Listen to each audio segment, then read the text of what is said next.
Gazette du Togo, une vision sur l'actualité togolaise et sur le monde.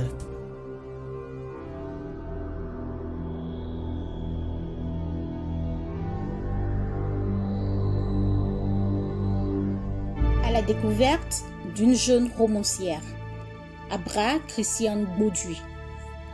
Éprise de sa tendre enfance pour l'art et à la fois passionnée des mots et des lettres, Abra Christiane Bauduit a vu réaliser et à pédale douce ses rêves. Je m'appelle Christiane Bauduit, je suis de nationalité togolaise. Je suis passionnée d'art. Depuis toute petite, ça a été une passion, un défouloir. Mais au début, c'était des dessins jetés par-ci, par-là. Mais bon, finalement, je me suis dit pourquoi ne pas matérialiser cela. Donc, j'ai commencé à mettre en vrai ce désir-là pour l'art.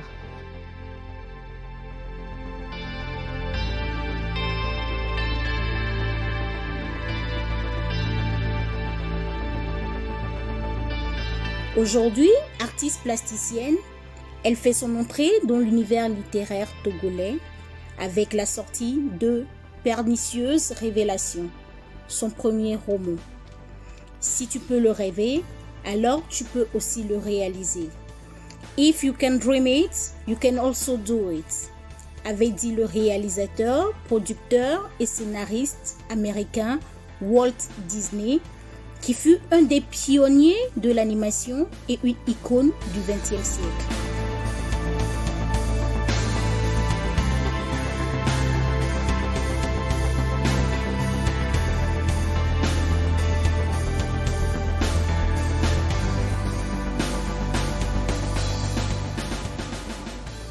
Abra Christiane Bauduit poursuit actuellement des études en droit privé à l'université de Lomé.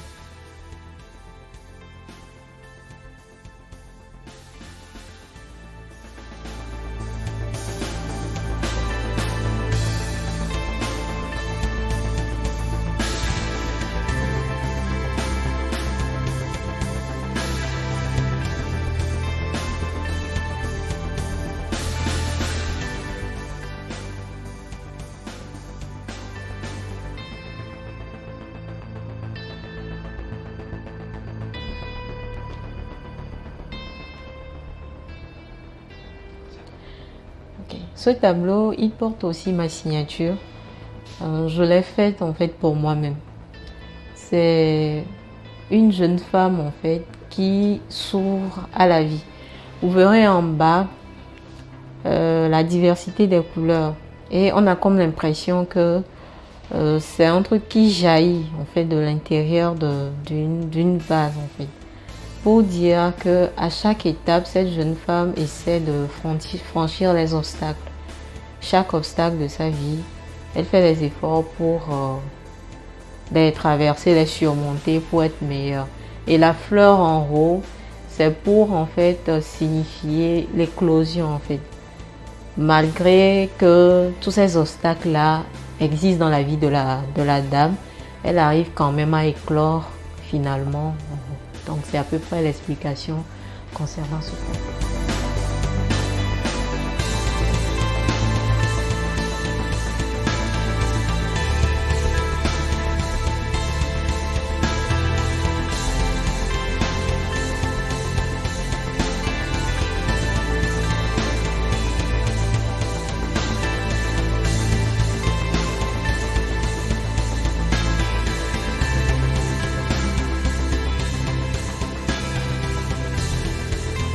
Découvrons ensemble Pernicieuse Révélation, son premier roman.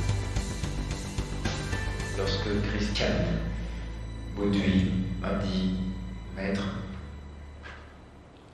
je m'essaye à l'écriture et j'aimerais vous proposer de lire les esquisses de mon livre », j'ai d'abord été surpris, agréablement, parce que je connais beaucoup de gens qui promettent d'écrire mais qui n'écrivent pas.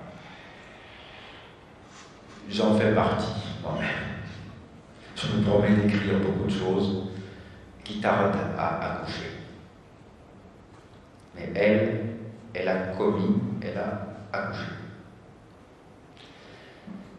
Et j'ai découvert, à travers ce livre, une sensibilité aiguisée. Une sensibilité qui a été sculptée avec... ils ont des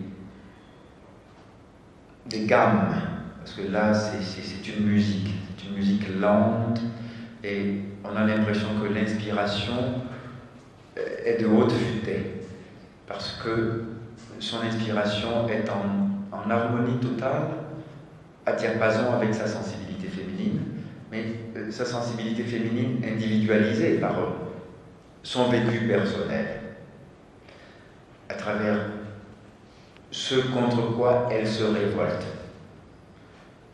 ce qu'elle déteste dans le patriarcat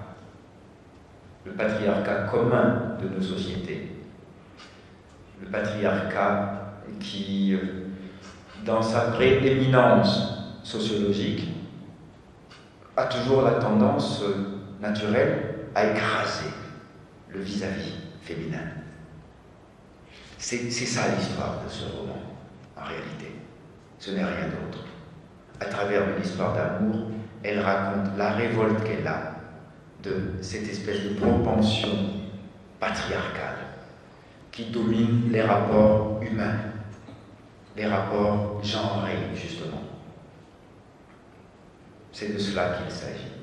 Et c'est pour ça que ce roman, en fait, a une sève sociétale. Ce roman est habité par une demande, une revendication de la femme dans sa relation avec son vis-à-vis masculin. C'est de ça qu'il s'agit principalement.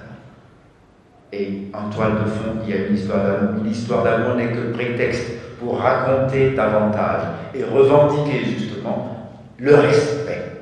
Il y a, vous voyez, je dis, il y a deux verbes qu'on ne peut pas conjuguer à l'impératif.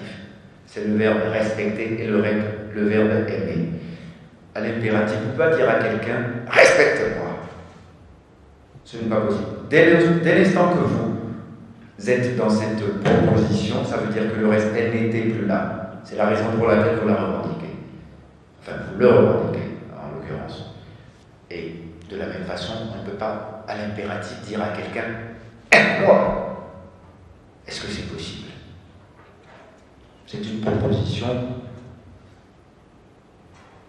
qui n'est pas réaliste.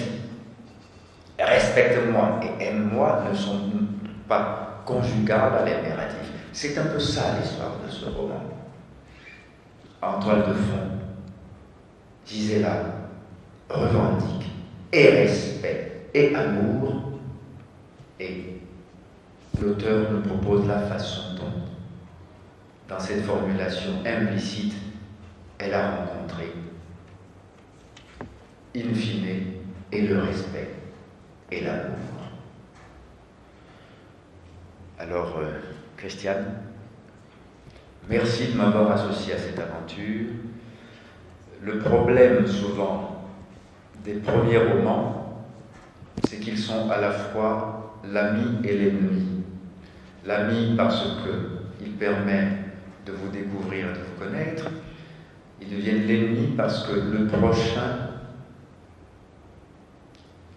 doit être impérativement meilleur. Mais ici, je peux dire, en observant la graine, que l'arbre qui en sortira sera de haute sève et les fruits qu'il portera seront de parfaite maturité, d'un jus qui va nourrir et l'imagination et la fertilité de tous ceux qui auront le plaisir de le rencontrer. Merci beaucoup, Christiane.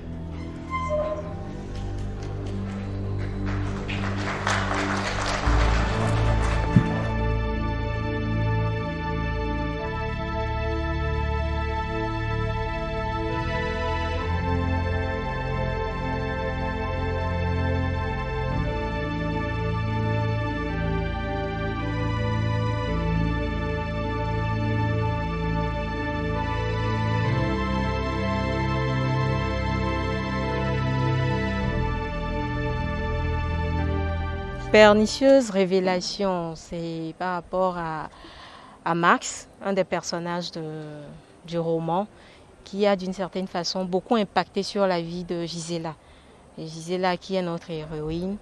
Donc Max a, en fin de compte, après avoir mené la vie dure à Gisela, est encore revenu dans sa vie et a fait sortir des choses cachées dans le passé.